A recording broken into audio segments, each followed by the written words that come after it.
Le groupe de Bilderberg, vous en entendrez certainement parler dans les prochains jours. Tout de suite, des précisions sur cette espèce de sigle ou dénomination assez inconnue du grand public. Des précisions, Dominique Bromberger en Angleterre.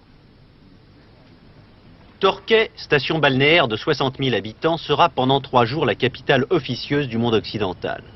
Pour sa 25e rencontre, le groupe de Bilderberg doit, selon la déclaration faite à TF1 par l'ancien Premier ministre britannique Sir Alec Douglas-Home, étudier les problèmes économiques de l'Occident.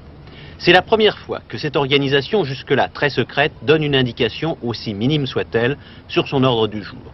Et pourtant, bien des rumeurs ont couru depuis 2 ans sur son rôle réel dans la direction des affaires du monde. L'un des membres du groupe a dit par exemple « C'est au cours d'une de nos réunions, dans le courant des années 50, qu'est née l'idée du traité de Rome ». La liste de ceux qui ont été sélectionnés par le comité directeur pour participer à l'une ou à l'autre des rencontres, du genre de celle qui aura lieu à l'Imperial Hotel de Torquay, inclut presque tous les chefs d'État ou de gouvernement du monde occidental, dans un éventail qui va du centre-gauche à la droite, choisis parfois à un moment de leur carrière où ils n'étaient dans leur pays qu'une étoile naissante de la politique. Gordon Tesser a été le premier journaliste à révéler dans le Financial Times les activités du groupe. Il est possible, et cela semble même certain, que si l'on a été sélectionné pour participer à une rencontre du groupe de Bilderberg, il y a une sorte de courant qui vous entraîne vers les sommets du pouvoir.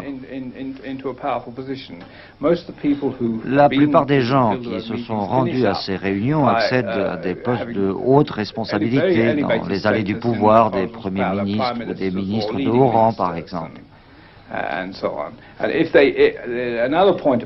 Et si vous arrivez à un poste très important sans avoir été sélectionné par les gens du groupe, eh bien vous serez immédiatement appelé à en faire partie. Les 22, 23 et 24 avril se retrouveront dans cet hôtel de Torquay, gardé d'un côté par des falaises abruptes, de l'autre par des forces de police impressionnantes, des chefs de gouvernement tels l'allemand Helmut Schmidt ou le suédois Faldin, des ministres importants tels le britannique Healey, des personnalités de la politique comme Henry Kissinger ou Margaret Thatcher, du monde des affaires comme David Rockefeller et même du syndicalisme. Mais il n'y aura à l'issue de ces conversations ni déclaration ni communiqué. La réunion de cette année constituera un tournant dans l'histoire du groupe de Bilderberg.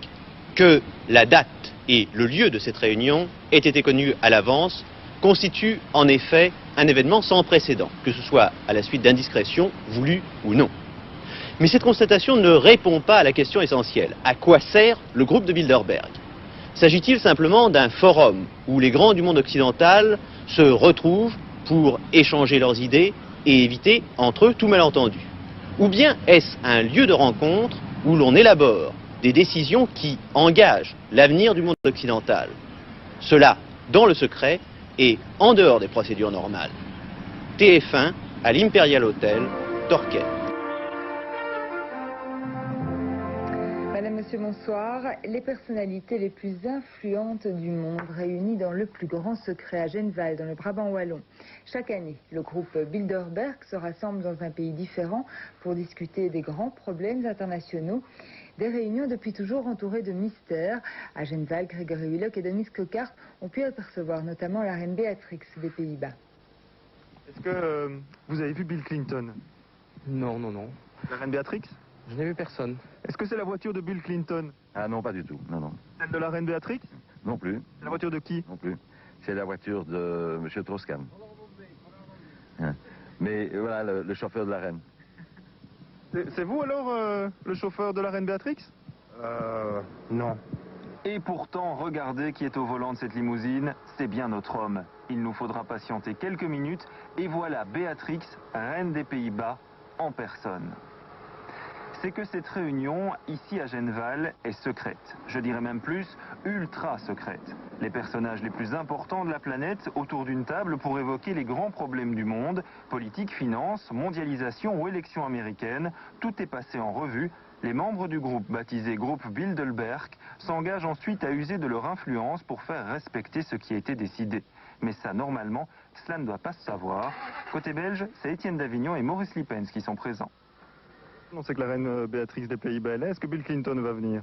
Je suis pas au courant, j'ai pas vu ces personnes-là. Bonjour, Monsieur le Premier ministre. Pouvez-vous nous dire qui sont vos collègues? Comment s'est passée cette réunion? Pas sûr qu'on soit censé faire beaucoup de commentaires, mais très bien. Très bien, c'était positif?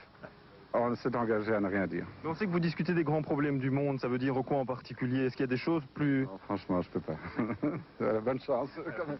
Et Bill Clinton ne viendra finalement pas. Il s'est fait remplacer par Henry Kissinger.